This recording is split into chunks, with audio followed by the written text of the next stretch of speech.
Assalamualaikum warahmatullahi wabarakatuh. Nama saya Wita dari kelas Conra semester 2 Fakultas Hukum Universitas Asahan.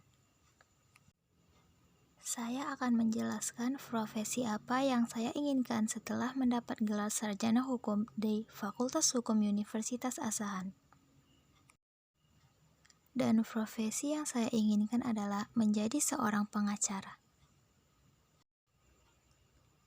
Berdasarkan Undang-Undang Nomor 18 Tahun 2003 tentang advokat, pengacara adalah orang yang berprofesi memberi jasa hukum baik di dalam maupun di luar pengadilan yang wilayah kerjanya di seluruh wilayah Republik Indonesia. Secara singkat, pengacara bisa dikatakan sebagai ahli hukum memiliki kewenangan untuk memberikan nasihat atau membela perkara dalam pengadilan. Dalam bidang keuangan, dibutuhkan pengacara yang paham betul akan finansial dan bagaimana transaksi bisnis bekerja.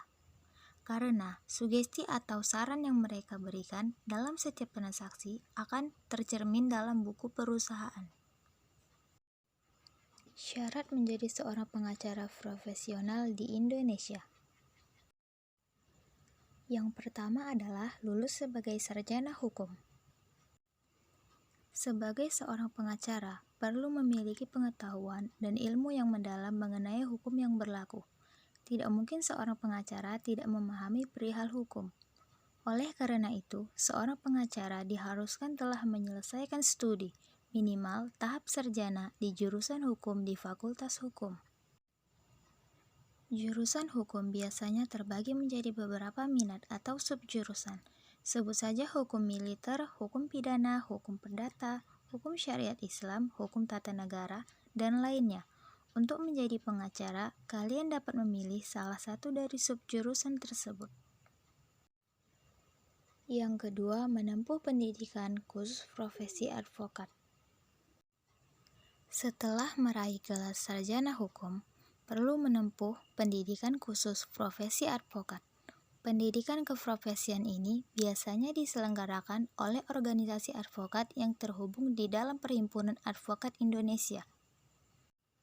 Beberapa organisasi yang menjadi anggota Perhimpunan Advokat Indonesia dapat dilihat sebagai berikut. 1. Ikatan Advokat Indonesia. 2. Asosiasi Advokat Indonesia. 3. Ikatan Penasihat Hukum Indonesia. 4. Himpunan Advokat dan Pengacara Indonesia. 5. Serikat Pengacara Indonesia. 6. Asosiasi Konsultan Hukum Indonesia. 7. Himpunan Konsultan Hukum Pasar Modal. 8. Asosiasi Pengacara Syariah Indonesia. Pendidikan khusus tersebut pada umumnya bisa ditempuh dalam waktu 2 bulan, tergantung pada masing-masing penyelenggara. Untuk kegiatan pendidikan bisa dilaksanakan di hari aktif kerja atau akhir pekan. Yang ketiga, lulus ujian advokat. Setelah menempuh pendidikan, tidak serta-merta dapat menjadi seorang pengacara.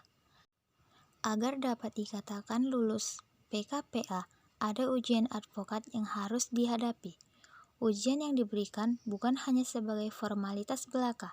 Jika tidak belajar dengan sungguh-sungguh, tidak mempersiapkan diri dengan baik, dan menganggap remeh ujian, maka akan kesulitan saat mengerjakannya.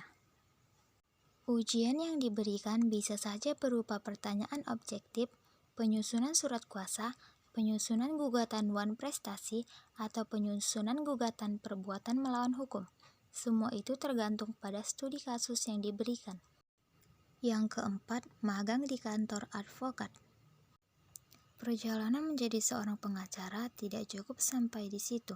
Meskipun sudah dinyatakan lulus, dalam ujian advokat perlu juga melakukan magang. Magang ditunjukkan agar benar-benar memahami praktek menjadi seorang pengacara sebelum benar-benar dilepas ke masyarakat sebagai pengacara. Program magang ini dilaksanakan selama 2 tahun secara kontinu di kantor advokat. Selama 2 tahun akan diminta membuat laporan penyelesaian sebanyak 4 perkara pidana dan 6 perkara perdata. Sebelum magang di kantor advokat, perlu memastikan bahwa terdapat personil advokat yang telah mengantongi lisensi advokat minimal selama 6 tahun. Yang kelima, mengucapkan sumpah. Setelah menyelesaikan masa magang dan dinyatakan lulus, masih perlu melalui satu tahapan lagi, yakni mengucap sumpah di pengadilan tinggi di masing-masing wilayah domisili. Sumpah tersebut diucapkan dengan penuh kesadaran hati, sehingga dapat mengamalkan sumpah tersebut. Profesi pengacara sangat rentan terhadap godaan yang menguji integritas, sehingga sumpah tersebut diharapkan dapat menjaga agar tetap berkomitmen. Sumpah tersebut menuntut agar selalu menjaga sikap di hadapan Tuhan Yang Maha Kuasa. Pertama, diharuskan memegang teguh dan mengamalkan Pancasila sebagai dasar negara dan Undang-Undang Dasar tahun 1945 sebagai panduan menjalani profesi. Kedua, memastikan diri dari praktik suap selama menempuh pendidikan menjadi pengacara. Ketiga, dituntut untuk jujur, adil, dan bertanggung jawab berdasarkan hukum dan keadilan selama memberikan pelayanan jasa hukum.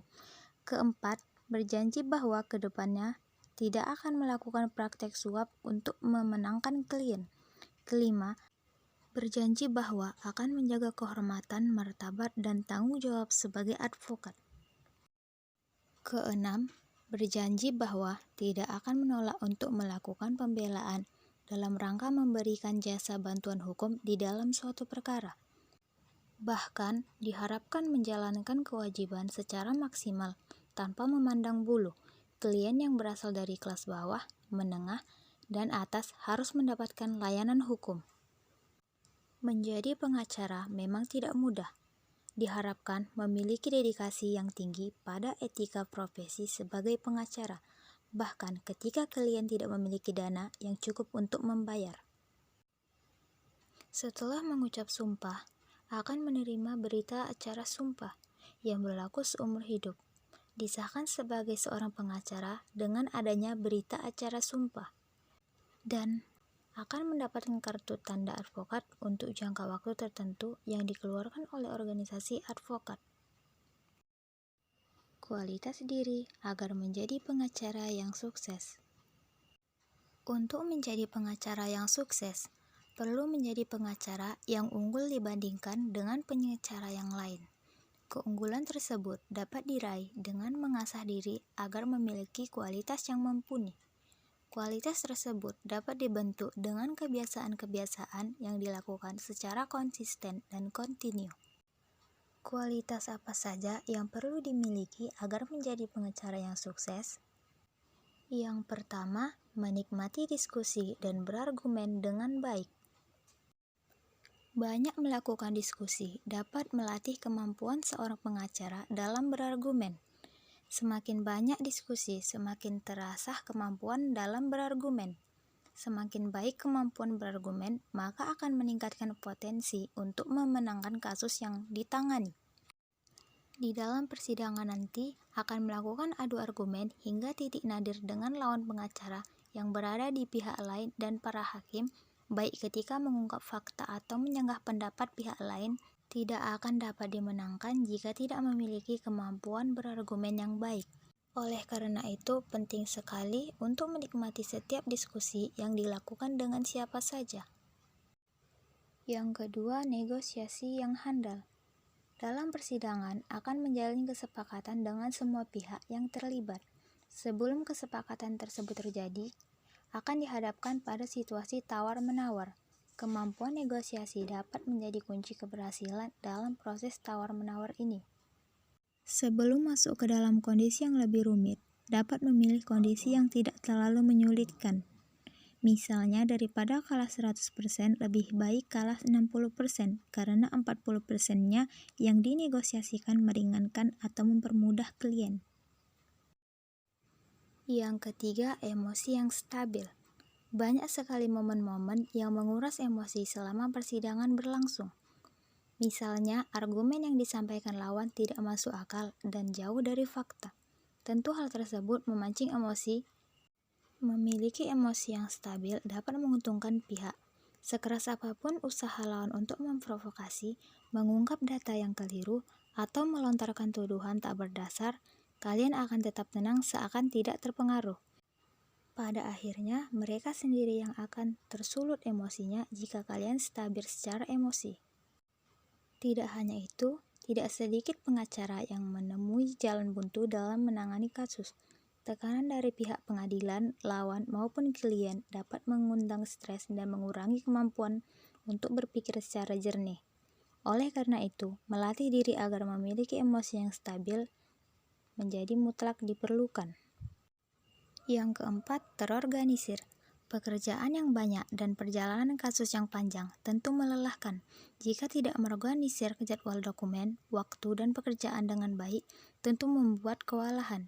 Jika sudah kewalahan, akan kehilangan banyak kesempatan untuk meraih kemenangan. Yang kelima, sabar dan agresif. Perlu memiliki kesabaran tanpa batas dalam menghadapi kasus perdata ataupun pidana. Tanpa kesabaran, tidak akan dapat melihat permasalahan dengan hati yang tenang dan pikiran yang jernih. Semakin marah, emosi semakin tidak stabil. Semakin tidak stabil emosi, semakin mudah lawan mengendalikan untuk masuk ke dalam situasi yang mereka inginkan. Sedangkan di sisi lain, perlu juga bersikap agresif. Sikap ini dibutuhkan untuk membuat lawan berada dalam kondisi terpojok. Arti agresif ini bukan berarti kalian harus bersikap kasar terhadap orang lain. Sampai sinilah video saya, dan hanya ini yang dapat saya sampaikan. Assalamualaikum warahmatullahi wabarakatuh.